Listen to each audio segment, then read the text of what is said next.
السلام علیکم۔ امید ہے کہ آپ سب دوست خیریت سے ہوں گے، اور اسی طرح پروگرام شروع کرنے سے پہلے جو میں آپ سے گزارش کرتا ہوں، ہمارے میڈیا فوکس کو آپ سبسکرائب کریں،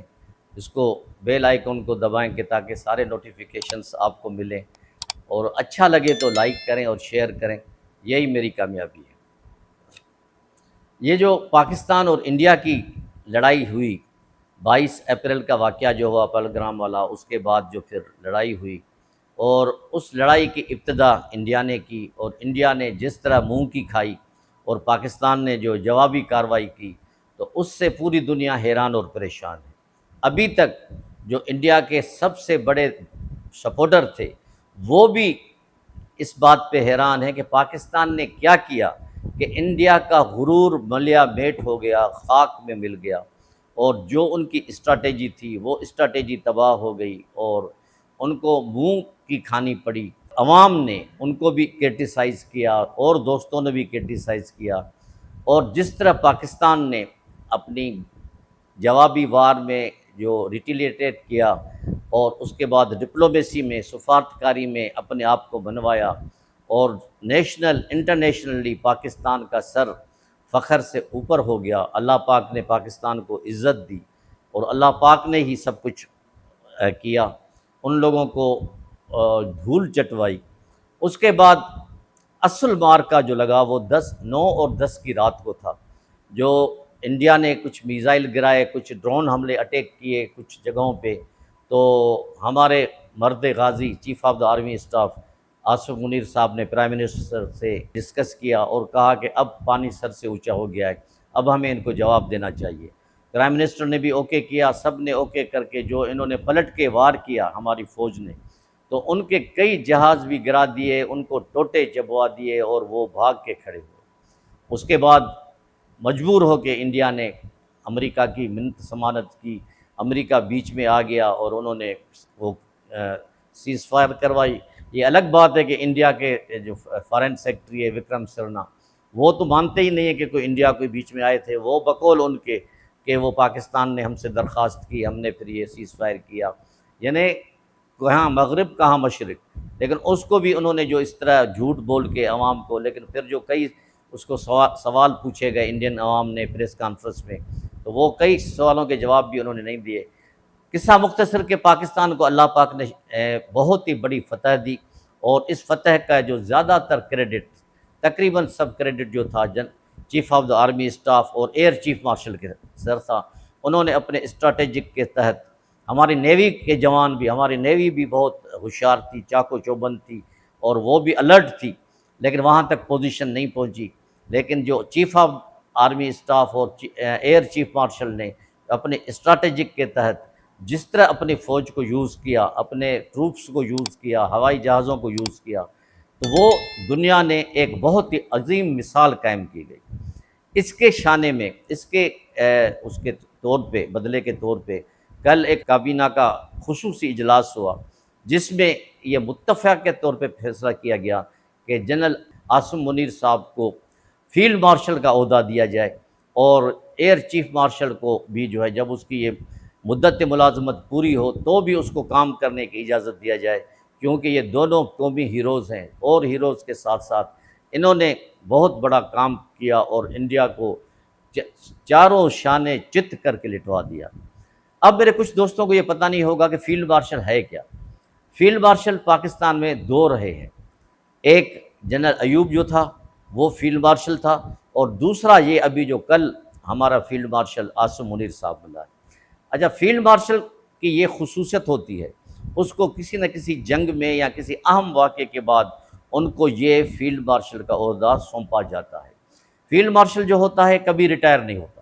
وہ کبھی وردی اتار نہیں سکتا، وہ جب تک اس کی اللہ پاک نے زندگی کی ہوتی ہے اس وقت تک وہ پاور میں ہوتا ہے، اس وقت چیف آف دا آرمی ہوتا ہے، اور وہ ریٹائرڈ نہیں ہوتا، یعنی جب تک ان کی زندگی ہے، جس کی جو بھی چیف فیلڈ مارشل بنے گا وہ فوج کا سربراہ بھی رہے گا، اور اس کو سارا پروٹوکول بھی ملے گا، اور وہ ایک لحاظ سے قومی ہیرو کے طور پہ جانا جاتا ہے۔ جیسے میں نے عرض کیا کہ پاکستان کے صرف 2 ہی فیلڈ مارشل ہیں۔ انڈیا کا ایک فیلڈ مارشل مانک شاہ تھا، جو سن 71 کی جنگ میں اس نے پاکستان کو دو لخت کیا، پاکستان کے ٹکڑے کیے، ایسٹ پاکستان کو بنگلہ دیش بنوایا۔ اس میں اس کی اسٹریٹجک اسٹڈیز شامل تھی جنرل مانک شاہ کی۔ اب یہ ایک تو بہت بڑی کامیابی ہے پاکستان کی کہ پاکستان نے اپنے ایک سپوت کو جو general chief of the army staff تھا اس کو فیلڈ مارشل کیا، اور دوسرا یہ ایک بہت بڑی بات ہے، ایئر چیف مارشل کو بھی انہوں نے ایکسٹینشن دی کہ آپ جو ہے اس قابل ہیں کہ آگے چل کے یہ کام کر سکیں۔ یہ تو ہوئی بات ہمارے فیلڈ مارشل کی کہ فیلڈ مارشل کیا ہوتا ہے، کس طرح ہوتے ہیں، اور یہ ایک قسم کا بہت دنیا میں اس کا چرچا ہو گیا ہے۔ سارے پارٹیز پاکستان کی تقریباً اور انٹرنیشنلی جنرل آصف منیر کو مبارکباد دے رہے ہیں کہ انہوں نے اپنے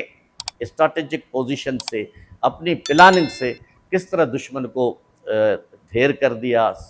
چت کر دیا۔ اور یہ بھی ایک عجیب واقعہ ہے، کہتے ہیں کہ اللہ جس کو عزت دینا چاہے اس کو کوئی ذلت نہیں دے سکتا، اور جس کو ذلیل کرنا چاہے اس کو کوئی عزت نہیں دے سکتا۔ جنرل آصف منیر صاحب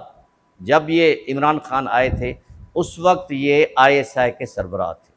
اور جنرل آصف منیر کو یہ تو سب کو پتہ ہے کہ اسٹیبلشمنٹ جو ہے وہ عمران خان کو لے کے آئی تھی، اس میں آصف منیر صاحب بھی شامل تھے۔ یہ ایک پورا گروپ تھا جنرل باجوہ کی صدارت میں، جو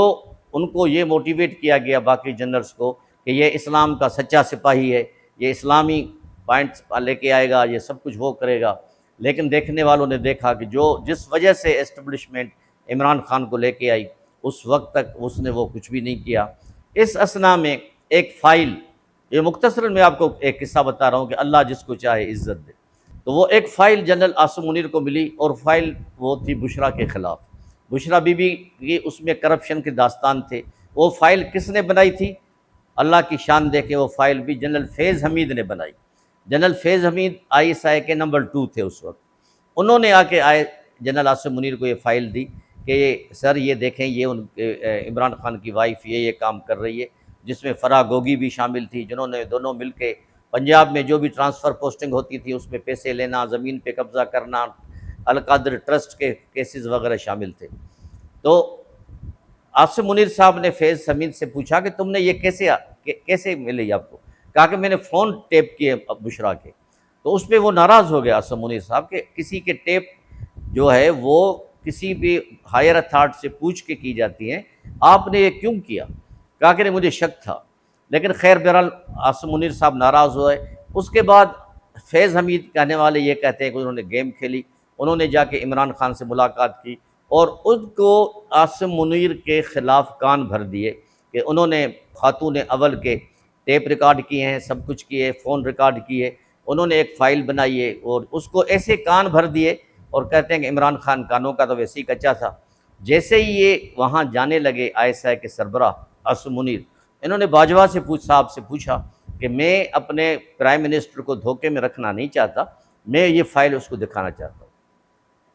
باجوہ صاحب نے بھی کہتے ہیں کہ ان کو منع کیا کہ میں ذرا ان سا موڈ دیکھ کے ان سے بات کرتا ہوں، تم نہیں جاؤ، آپ نہیں جائیں، اور یہ میں دیکھتا ہوں۔ انہوں نے کہا سر میرا ایک فرض ہے، میں ISI کا سربراہ ہوں، مجھے یہ فائل ملی ہے۔ جیسے ہی وہ وہاں پہنچے تو عمران خان نے جنرل آصف منیر کی بات سننے سے انکار کر دیا، اور اس نے فوراً ہی باجوہ صاحب کو فون کیا کہ مجھے یہ شخص نہیں چاہیے اور اس شخص کو فوراً یہاں سے ہٹایا جائے۔ تاریخ نے دیکھا کہ اتوار کے دن یعنی چھٹی والے دن عمران خان نے باجوہ کو پریشرائز کر کے اس کا آرڈر کروایا، اس کو ISI سے ہٹوا کے گجرانوالا کا جو ہے وہ کور کمانڈر بنا دیا۔ اور جب یہ ٹرانزیکشن آف پاور ہوا، چیف آف آرمی اسٹاف کی مدت ملازمت دوسری دفعہ پوری ہوئی باجوہ کی، تو باجوہ نے پوری کوشش کی تو مجھے 8 مہینے تک کی ملے ایکسٹینشن، لوگوں نے بھی کوشش کی، لیکن اللہ پاک کو ایک اور منظور تھا۔ 2 دن کے بعد آصف منیر صاحب ریٹائر ہونے والے تھے، لیکن سب ایک جگہ کھڑے ہو گئے۔ لیکن سلام جاتا ہے نواز شریف کو، جو پاور میں بھی نہیں تھے، شہباز شریف کے بڑے بھائی تھے۔ اس نے اعلان کیا کہ کچھ بھی ہو جائے، این ٹائم پہ جس دن یہ ریٹائر ہوں گے باجوہ، اسی دن جو ہے چینج آف کمانڈ ہونی چاہیے۔ اور اس میں ابھی 2 دن باقی تھے کہ آصف منیر صاحب کا ٹرن آ گیا، اور بہت لوگوں نے، آرمی نے کے کچھ جنرلز نے، کچھ بیوروکریٹس نے، سیاستدانوں نے کوشش کی کہ جنرل آصف منیر نہ بنے، لیکن اللہ پاک نے اس کو بنایا، اور اس کے بنانے کے بعد ایسے ایسے اسباب پیدا کیے کہ آج وہ فیلڈ مارشل ہے۔ تو تب تو کہتے ہیں کہ وَتُعِزُّ مَن تَشَاءُ وَتُذِلُّ مَن تَشَاءُ، اب عوام کو، پوری دنیا کو، جو پاکستان کے فرینڈس ہیں، اس کو جنرل عاصم منیر سے بڑی توقعات ہیں۔ ان کو یہ ہے کہ عاصم منیر صاحب جب تک پاکستان کے فوج کی کمان ان کے ہاتھ میں ہے، یہ الگ بات ہے کہ اللہ پاک کی مدد سے جو بھی آرمی چیف بنتا ہے، اگر پاکستان پر کوئی حرف آتا ہے وہ شیر ہو جاتے ہیں، وہ ایک ہو جاتے ہیں۔ لیکن عاصم منیر کو سلام ہو، اور میری طرف سے اس کو مبارکباد ہو کہ وہ پاکستان کے دوسرے فیلڈ مارشل بنے ہیں، اور میں امید کرتا ہوں کہ انشاءاللہ وہ پاکستانی فوج کو، پاکستانی عوام کو، پولیٹیشنز کو کٹھے لے کے چلیں گے تاکہ ہمارے ملک کا مان اونچا ہو۔